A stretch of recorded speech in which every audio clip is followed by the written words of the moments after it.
এবার সিকিমের দিকে নজর রাখছে 10 নম্বর জাতীয় সড়ক, যাকে লাইফলাইন বলা হয়।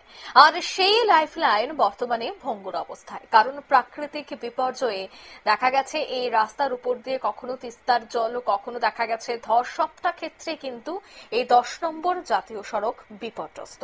তাই এবার 10 নম্বর জাতীয় সড়ক সংস্কারের দাবিতে দিল্লির উপর চাপ, সড়ক পরিবহন মন্ত্রকের উপর চাপ তৈরি করল সিকিম প্রদেশ বিজেপির নেতৃত্ব। সংস্কারের অভাবে ক্ষতি হচ্ছে সিকিমের পর্যটন। বিস্তারিত জানবো, টেলিফোন লাইনে যুক্ত হয়ে গেছে প্রতিনিধি শেখ মনিরুল। মনিরুল, ঠিক কি জানতে পারছো? 10 নম্বর জাতীয় সড়ক প্রতি বছরই বর্ষার সময় কিন্তু ধস নামে, এবছরও তার ব্যতিক্রম হয়নি। তবে তিস্তার গ্রাসে যেভাবে 10 নম্বর জাতীয় সড়ক এখন প্রত্যেক মুহূর্তে ভাঙছে এবং প্রত্যেক মুহূর্তে পাহাড়ের ল্যান্ডস্লাইডিং এ যেভাবে ক্ষতিগ্রস্ত হচ্ছে, তাতে কিন্তু এই পুজোর আগে সিকিম কিন্তু পর্যটক শূন্য থাকতে পারে বলে কিন্তু অনেক হোটেল ব্যবসায়ীরা এবং পর্যটন ব্যবসায়ীরা অঙ্কিতা আশঙ্কা প্রকাশ করছে। আর সিকিমের হচ্ছে সিকিম এবং বাংলা, এটা লাইফ লাইনই হচ্ছে 10 নম্বর জাতীয় সড়ক। এর বিকল্প কিন্তু এখনো কোনো রাস্তা ইন্ডিয়া গভর্নমেন্ট তৈরি করতে পারেনি। সেই জায়গাতে দাঁড়িয়ে তোমার হচ্ছে এবছর 10 নম্বর এই যে বর্ষা, সেই বর্ষার সময় মানে বহু পর্যটক কিন্তু সিকিমের ভিড় জমায়।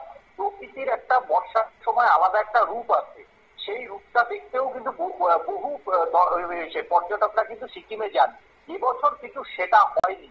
তার জন্য 10 নম্বর জাতীয় সড়কে যে লাইফ লাইন, সেই লাইফ লাইনটা এখনো ভাঙা আছে, কোনো মতে চলছে, পর্যটক সেভাবে যাচ্ছে না।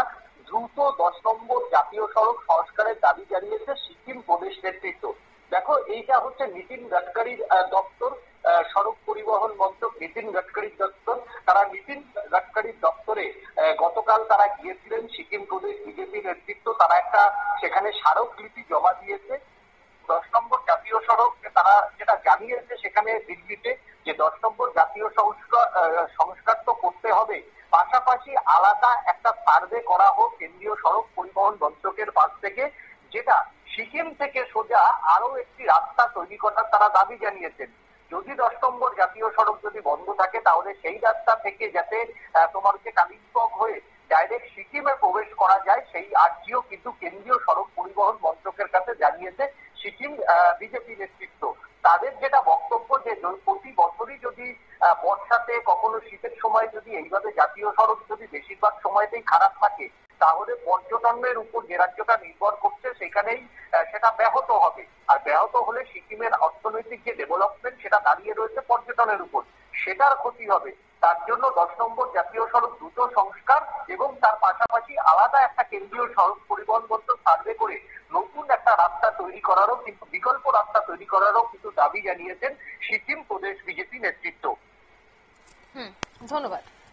অর্থাৎ সিকিম প্রদেশ বিজেপি নেতৃত্ব ইতিমধ্যে কিন্তু এই সড়ক সংস্কার করার জন্য দিল্লির উপর চাপ তৈরি করেছে, কারণ একমাত্র বিকল্প সড়ক বা একমাত্র যে সড়ক তা হচ্ছে কিন্তু এই 10 নম্বর জাতীয় সড়ক, এবং তাই পশ্চিমবঙ্গের সাথে সিকিমকে সংযুক্ত করে এছাড়া এখনো পর্যন্ত কোনো ধরনের কোনো সড়ক তৈরি হয়নি।